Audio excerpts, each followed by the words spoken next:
Hi, today I'm showing the weeds that grow in my garden on their own, and these are weeds that are edible. I learned it in a workshop at the council where they teach you how to look for weeds that grow naturally that can be eaten. And these are full of nutrients compared to the spinach and other grains that we buy, which is grown commercially. These are just gifts from nature. This one especially is called mallow, which grows this time of the year profusely in most people's backyard. This is good for joint pains and especially and it's quite anti-inflammatory like every other green leaves, but especially good for joint pain. So I harvest them, the leaves. I usually take it off the root, but this one has got a strong root, so I'm just going to harvest the leaves and put it in my bowl here, and then later I'm going to steam and show you how it's cooked. Now this is another one.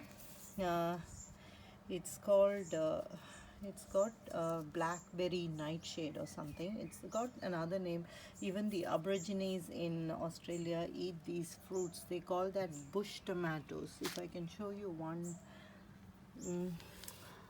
fruit, here it is. Can you see this? We eat this in India. This is like a well-known greens that we eat, and it's good for mouth ulcer and stomach ulcer. My grandmother buys this all the time, and we grew up eating this. So I was quite excited to see this grow naturally in my backyard, especially in summer. We get this plenty of these. So I have this whole bunch of mallow harvested from near my tomato plant here. So because I wanted to create room for the tomato to grow, I plucked out the mallow from there. So I'm going to harvest that and cook it today.